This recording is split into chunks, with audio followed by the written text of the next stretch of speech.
दक्षिणायन न्यूज़ में आपका बहुत बहुत स्वागत है। मैं हूं आपके साथ अबरारुल हक रहमानी। पवन खेड़ा ने फिर से एक बार अपने बयान के ज़रिए बीजेपी की बोलती बंद कर दी है। भारतीय जनता पार्टी के ख़िलाफ़ वो कई बड़े खुलासे करते नजर आए और इस खुलासे से सीधे तौर पर बीजेपी के पैरों तले से ज़मीन खिसक गई है।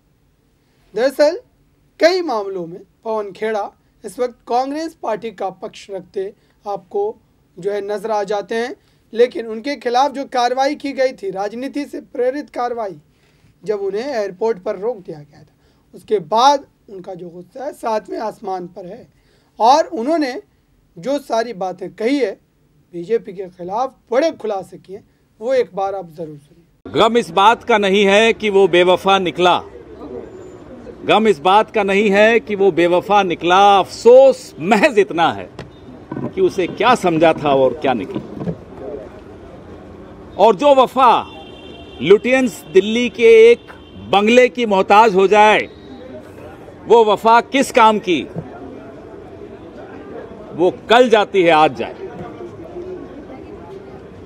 जिस नजरिए के खिलाफ, जिस विचारधारा के खिलाफ 50 साल से जो आदमी लड़ रहा हो, आज उसी नजरिए का ताबेदार बन जाए तो अफसोस तो सबको होता है। ना केवल हमें हो रहा है, अफसोस आज उनको भी हो रहा है जिनकी वो खिलाफत करते थे। जो हमारे नहीं हुए वो तुम्हारे क्या होंगे। आज जब वो बादशाह सलामत की शान में कसीदे पढ़ते हैं तो हंसी आती है। जिसको खुदा माना था हमारे कुछ कार्यकर्ताओं ने, वो बुत मिट्टी का भी नहीं निकला।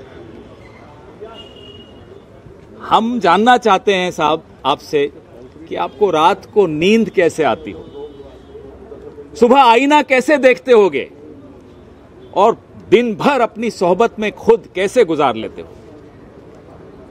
ख्याल तो आता होगा और वो ख्याल सताता भी होगा कि जिस पार्टी ने एक कार्यकर्ता को इतना बड़ा नेता बनाया, ऐसे ऐसे पद दिए कि वो एक कद्दावर नेता की श्रेणी में आ जाए, आज वो उसी पार्टी को कोस रहे हैं। बुरा लगता होगा, उन्हें भी बुरा लगता होगा, हमें पूरा भरोसा है उन्हें बुरा लगता होगा।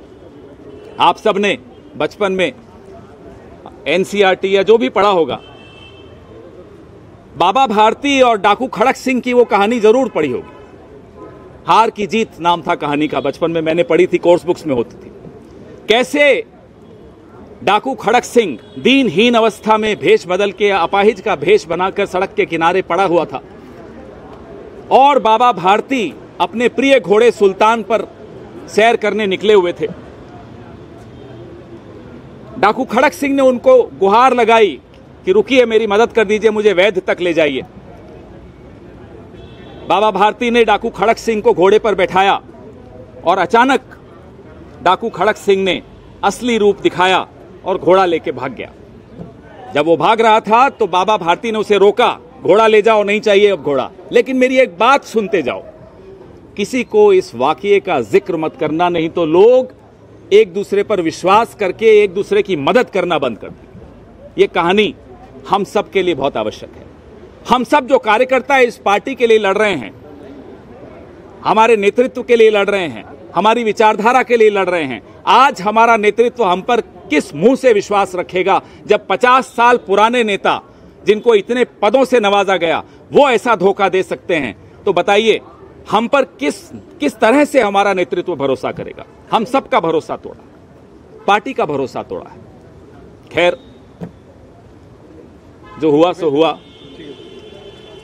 जब इन्होंने पार्टी छोड़ी थी तो एक टिप्पणी की थी कि आज मैं आजाद हो गया हूं। 2 दिन से जो इनकी टिप्पणियां हम सुन रहे हैं तो हमें भरोसा हो गया है कि आप गुलाम हो गए हैं, आजाद नहीं हुए। आपके सवाल इसी पर रखिएगा।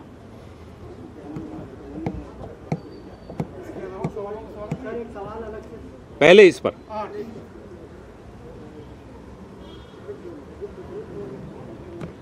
नहीं है सर। और भी नेताओं ने सर सुप्रीम कोर्ट का साथ छोड़ा है बहुत सालों में। इंडिया को लेकर प्रतिक्रिया या बाकी ज़्यादा अच्छी आ रही है, बाकी लोगों से ज़्यादा वो इम्पोर्टेंट है, ज़्यादा बात इंपॉर्टेंट की नहीं है। आप जरा सी धूप तेज हो तो अपना घर छोड़ दें, अपने रिश्ते बदल दें, अपनी नजरें बदल दें। ठीक है, वो आपका जमीर है, आप जानिए।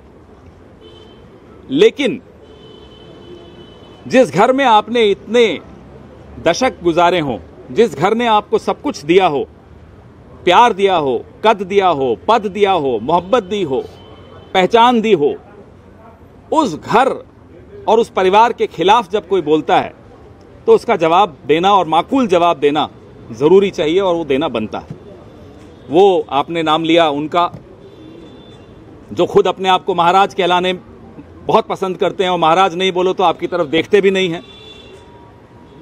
और मैं तो ज्योमेट्री भी उन्हीं को देख के सीखा हूं। किस एंगल पे उनके सामने झुकना है वो बड़ा ध्यान से बारीकी से देखते हैं। मैं ज्योमेट्री में बड़ा कमजोर था, लेकिन सिंधिया साहब को देखा तो ज्योमेट्री समझ में आ गई कि कितनी डिग्री पे झुकना है उनके सामने तो वो प्रभावित होंगे, वो प्रसन्न होंगे, उनके चेहरे पे मुस्कान आएगी। वो आज टिप्पणी कर रहे हैं कि फर्स्ट सिटीजन कौन है। वो अपने आप को हमेशा फर्स्ट सिटीजन मानते हैं। संविधान में महाराज नाम की कोई व्यवस्था है नहीं।